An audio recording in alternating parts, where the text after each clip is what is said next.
श्री गणेशाय नमः. श्री शिवाय नमस्तुभ्यम. नमस्कार सर्वांना. मी जानकी. खूप दिवस झाले तुम्ही भागाची वाट पाहिली असेल, पण काय करू, लेखिका असले तरी वैयक्तिक आयुष्य आहेच. मी पोस्ट टाकून कळवलं होतं की माझ्या भावाच्या लग्नामुळे मी व्यस्त असणार होते. ज्यांनी सबस्क्राईब केलं आहे त्यांना ती पोस्ट लवकर मिळाली असेल. त्यानंतरही मी भाग टाकेन म्हणून पोस्ट टाकली होती, पण लग्नाच्या धावपळीमुळे तब्येतीत कणकण जाणवायला लागली होती. मनात असूनही लिखाण जमत नव्हतं. भाग यायला एवढा उशीर लागला त्यासाठी मी सर्वांची मनापासून माफी मागते. इथून पुढे आपल्या कथेचे भाग आठवड्यातील दर मंगळवार, बुधवार, गुरुवार आणि शुक्रवार हे 4 दिवस येतील. शनिवार, रविवार, सोमवार या दिवशी कथेचे भाग येणार नाहीत. यावेळीचा मंगळवार आणि बुधवार सुटला माझ्या हातून, पण गुरुवार आणि शुक्रवार भाग येईल. हे वेळापत्रक कायमसाठी असेल. ठरलेल्या दिवसांपैकी एखाद दिवशी काही वैयक्तिक कारणास्तव भाग टाकायला नाही जमला तर समजून घ्याल. आता आपल्या कथेकडे वळूयात. नव्या नवरीचं स्वागत तर झालं होतं, पण पुढील आयुष्य कसं असणार हेही जाणून घेऊयात. कथेचं नाव अग्निसाक्षी, भाग 17. कथालेखन व कथा वाचन जानकी. बैठकीत सगळी मंडळी निवांत बसली होती. लग्नाच्या गडबडीतून थोडी उसंत मिळाल्यामुळे प्रत्येकाच्या चेहऱ्यावर समाधान झळकत होतं. झोपण्याची वेळ असून सुद्धा आज प्रचंड खुश असल्यामुळे हरेशराव आणि गीता अजून जागे होते. त्यांच्या डोळ्यांवर झोप येत नव्हती. नवीन नवरी आल्यामुळे निद्रादेवी त्यांच्यावर नाराज झाल्या होत्या असं म्हणा. तर आज अखेर माझ्या दुसऱ्या नातवाचंही लग्न झालंच, हरेशराव हसत म्हणाले. हो ना, मी माझ्या शिवायच्या लग्नाची किती दिवस वाट पाहिली होती. आज तो दिवस दाखवलाच देवाने. गीताही आनंदाने म्हणाल्या. अगं सावित्री, लवकरात लवकर यांचं देवदर्शन करून आण बाई. आता फक्त डोळे मिटण्यापूर्वी माझ्या हातात माझा पंतू खेळताना पाहायचं स्वप्न उरलं आहे, हरेशराव आनंदाने म्हणाले. त्या वाक्यावर काही क्षण सगळे शांत झाले. मग अचानक सगळेच हसायला लागले. शिवाय गुपचूप बसलेला होता, तर लावण्या खाली मान घालून लाजत होती.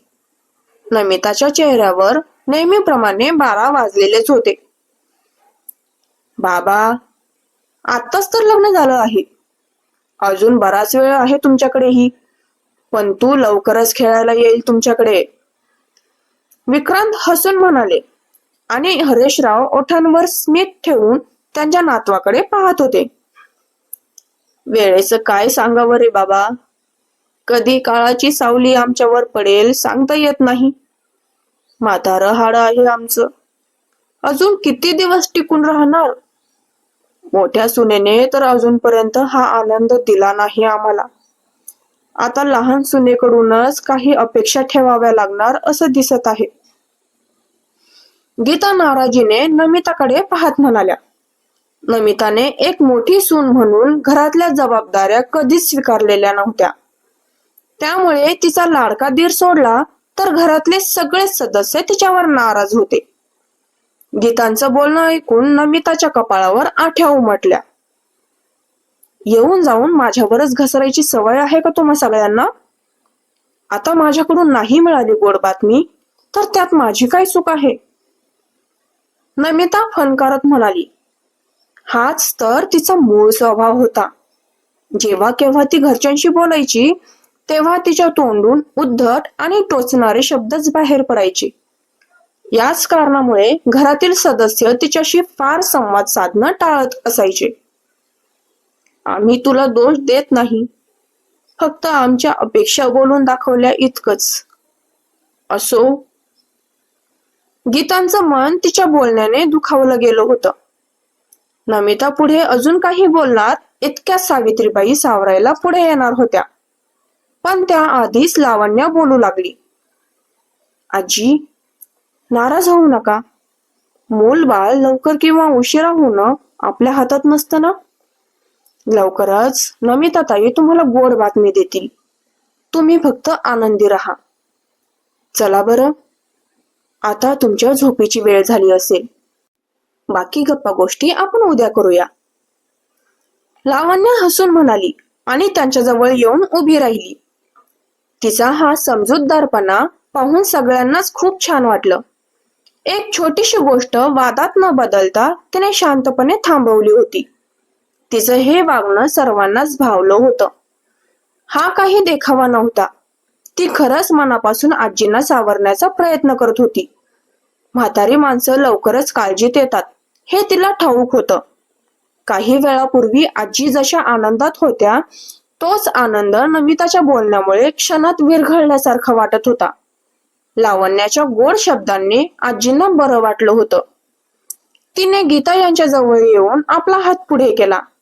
त्यांनी हसतच आपला थरथरणारा हात तिच्या हातात दिला.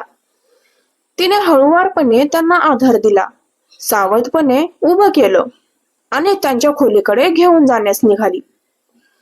शिवाय तिचं हे वागणं बारकाईने पाहत होता. आत्ताचा तिचा समजूतदारपणा त्यालाही खूप भावला होता. इतर वेळेला त्यांच्यामध्ये कितीही कुरबुरी झाल्या असतील, वाद झाले असतील, पण सावित्रीबाईंना तिने ज्या प्रकारे वाचवलं होतं त्यानंतर तो तिच्याकडे थोडासा वेगळ्या नजरेने पाहू लागला होता. आई बाबा, मी जरा आराम करतो. थकल्यासारखं वाटत आहे. उद्या ऑफिसलाही जायचं आहे. शिवाय एक सुस्कारा टाकत उठून उभा राहिला. काय म्हणावं या पोराला? उद्या सत्यनारायण पूजा आहे आणि हा ऑफिसला जायचं म्हणत आहे. अहो, तुम्ही तरी समजावून सांगा याला. मी सांगितलं तर मध्येच काहीतरी बोलत असतो. दिवसेंदिवस माझं ऐकतच नाही आहे हा.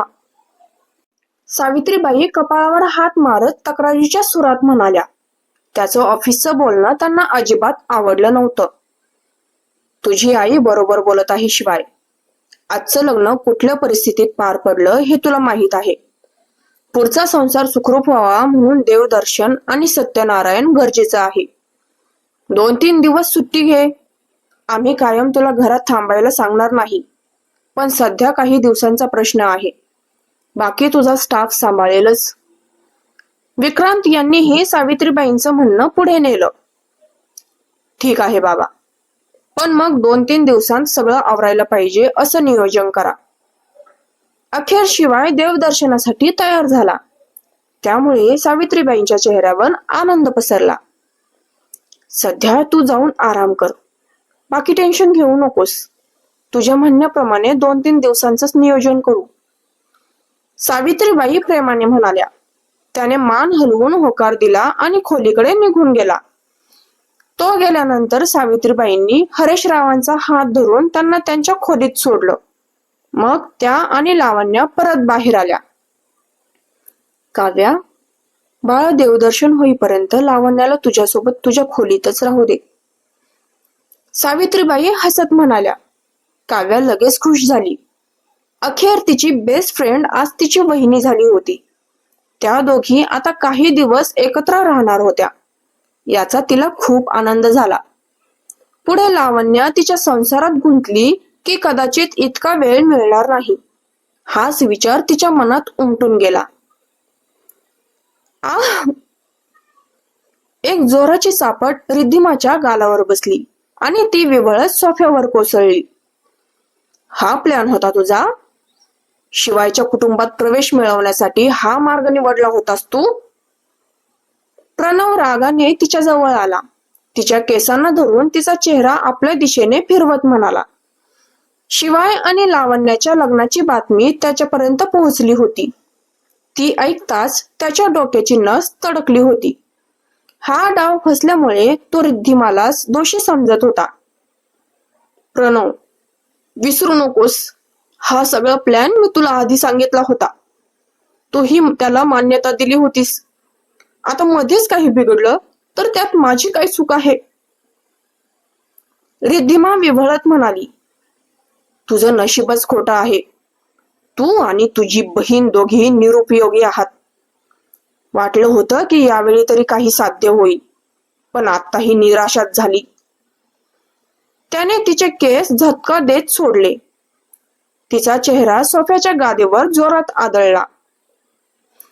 मी खरंच सांगते प्रणव, प्लॅन यशस्वी होण्याच्या वाटेवर होता. अचानक ती मुलगी कुठून आली काहीच कळेना झालं आहे. रिद्धिमा त्याला समजावत होती, पण तो काही ऐकायला तयार नव्हता. आता माझ्या डोळ्यांसमोर दिसू नकोस. जिथून आलीस तिथे परत निघून जा.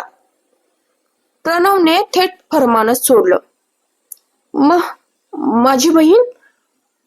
श्रद्धाची आठवण येताच रिद्धिमा घाबरली.